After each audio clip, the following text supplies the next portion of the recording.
Hey guys, what's up? This is Fog Heavy Cruiser Takao here, coming to you as my first review video.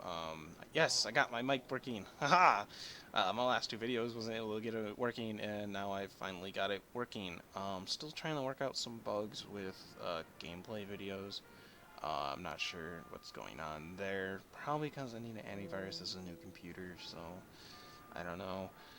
Anyway, I'm coming to you giving you my review of the IJN Yamato, which is arguably my favorite ship in the game and my favorite ship of all time.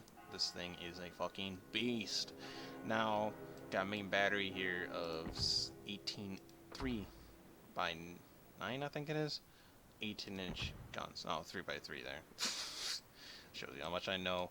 Uh, about the strict statistics. I mean, I know enough about warships and stuff to get by.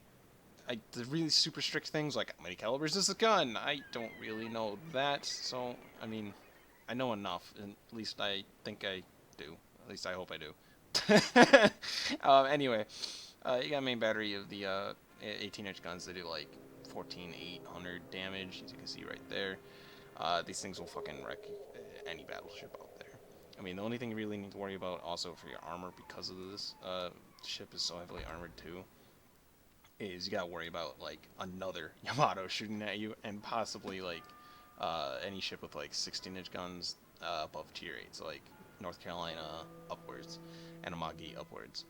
You have to worry about their 16-inch guns, but only really if you have like a flat side shot like this, or from about here, and straight on dead shot, because you can get penned through your bow. A lot of people don't know that you can pen the Yamato through a bow, because Citadel is like a square kind of in here.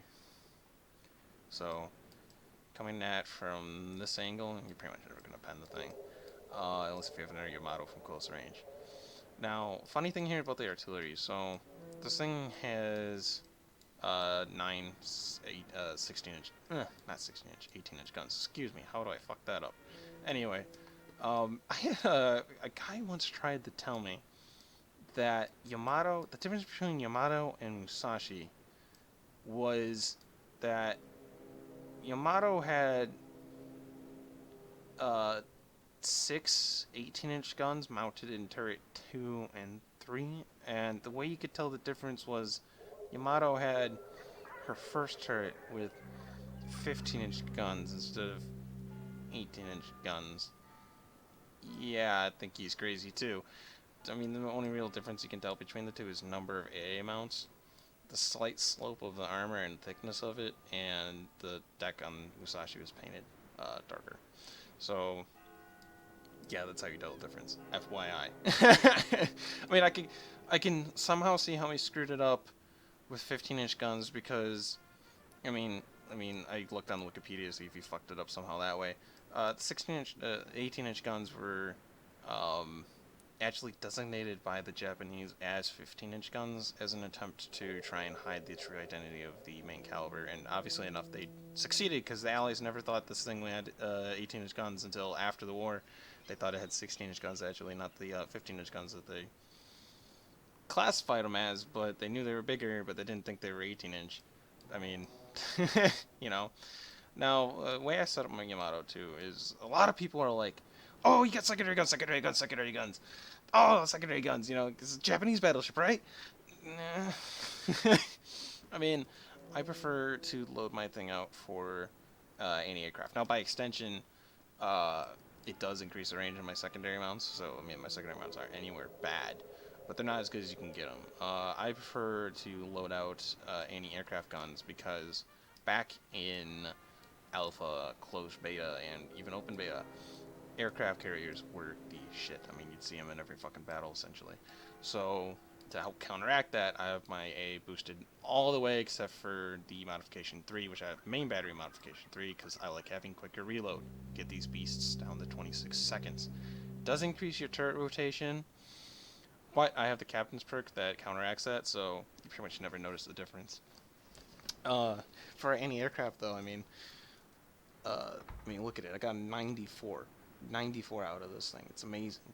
My 25 millimeters open up at 4.3, and my dual purpose is at 7.4. So you start really shredding those aircraft pretty far away. Um, Now my secondaries by extension are buffed a bit out to 8.8 respectively for both, even the 155s and my dual purposes. So they aren't bad. They don't shoot as fast, nor go the 10k distance that you can get them out to. It doesn't really matter that much. I mean, it's not that big of a difference, especially at 10k, where the accuracy is pretty poor on these already. The only thing you're really going to be hitting is another battleship. So, I mean, I mean, the 155s on this thing are really good in general to a degree. I mean, they're weak as all hell. These things will die to everything. So if you're playing and you're losing your 155 ounce, don't be surprised. These things are weak. They don't shoot too particularly fast, but they shoot AP rounds, which is really useful. I think a lot of people don't think that. They prefer if it shot HE, but you got AP rounds in this thing. It can pen destroyers, like bigger destroyers, like the Russian ones especially, do some pretty serious damage still, and they can pen cruisers, which is amazing. So you got like a Mogami, Pensacola, New Orleans even, and some of the other like cruisers in the game coming at you in this thing. You can actually get Citadels with the 155 mounts on this thing. That, and then was it the dual purposes aren't as good as say the 140s on the Nagato, but they shoot faster, so it kind of outweighs the fact that they're not firing as big a round and have not as high as a fire penetration chance. Or fire penetration chance. What the hell is that, brain? Uh, fire chance of hit percentage, whatever that thing is. It's a thing. Um, uh, Also, with this thing, you think, hey, he's maxing any aircraft. Doesn't he have the fighter? Wrong. I actually don't use the fighter on this thing. I prefer to use this weird-ass scout plane here. Does anybody know what the hell this is? I've never seen one. I mean, look at it. It's got counter-rotating propellers. Look at this. See? Two propellers. Counter-rotating two propellers. That's so weird. I want to know what this thing is. But I don't use the fighter plane because I prefer to have the extra range. The amazingly extra range that the scout plane provides as well. I like having the, like, field of view, I guess it gives you, like that weird angled view. I really like that for long range shooting. You can get pretty accurate if you do it right. Also, this thing comes with like 7 freaking scout planes. You never run out of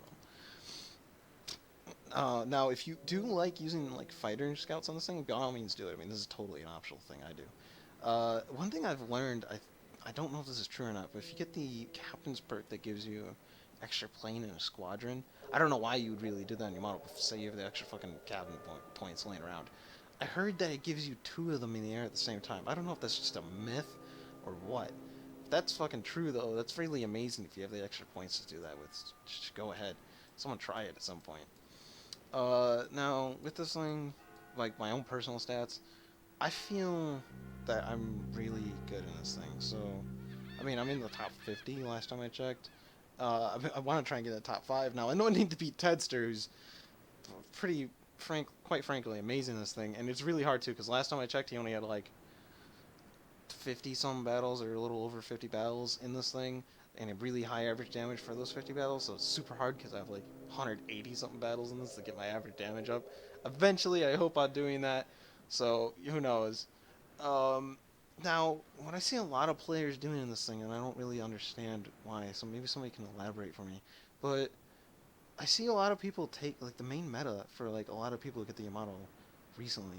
They like to steam as fast as possible at the enemy team in the middle of the map, stop, and then start backing up. Now, it might seem like it works to a degree, but any destroyer in the area is going to take that opportunity to just own your ass. I mean, it's not a good idea, especially because, well, you're lucky right now. There's not too many like aircraft carriers in queue. But say there's an aircraft carrier, which I assume they'll make a comeback at some point here. They will own you. I mean, it's just not a good idea to ever be stopping in any ship, really.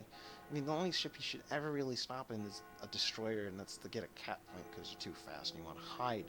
Now, don't so much quote me on the destroyer thing. I mean, I'm not that big of a destroyer player. I'm starting to be one, so I'm still learning. Now, battleships though, that's my shit. Um, yeah, just don't back up. The only time you should back up in this thing if you hit an island. You gotta be careful not to. The only time you should be really slowing down, in my opinion, is when you want to dodge torpedoes, possibly, and it benefits you to slow down. I normally just ram the freaking throttle forward and go, yeah! This thing is really good at, like, pushing the enemy team and soaking up damage. I mean, your torpedo boat armor is super thick. So you don't really need to be afraid about taking one or two torpedoes, even, at a time. Now, you don't want to be just eating torpedoes all day. No, no, no, no, no, that's bad. But you don't have to worry too much if you're going to eat a torpedo. Now, turning time for this thing, I mean, I got the modification that gives you better rudder shift time. It can dodge very well because it's a wide ship, and though the thing is because it's a wide ship and it's so big, even though you might be able to dodge most of those torpedoes, you're still going to generally eat like one, maybe two. If you're lucky, though, you'll throw them. And I mean, I've had some seriously close misses, like torpedoes here and here, dodging them. It gets down to the wire sometimes. That um, another thing about this, yeah, it's good at pushing. You, if you have team support, go ahead and make the push. If you don't have the support, try and hang back and snipe, because with your main battery, unless if it's like another Yamato, even then, even with another Yamato, you're bound to penetrate that ship, even from long range. So if you get really good at long range gunnery, this thing's amazing. Now, I'm not saying sit back and snipe all the time, but you can do it if the opportunity is afforded to you, or if the opportunity is lost to you, as in your team's not helping you at all. Um, that's pretty much it about this thing. I mean, concealment's completely piss poor, obviously enough. And the maneuverability is actually pretty decent. It hits 27 something knots, and if you put the Charlie Mike flag, I think it is, you can hit like 28 something. So I mean, it's pretty decently fast for how big a ship it is. And it's pretty much my review of the Yamato, guys. Like, comment, subscribe. I mean, this is my first video where I'm actually talking, giving a good review, and there should be more reviews to come, and once I figure out the gameplay bugs, I'll get some gameplay of my Yamato up with some commentary. So, I'll see you guys next time. Fog Heavy Cruiser Takao, out.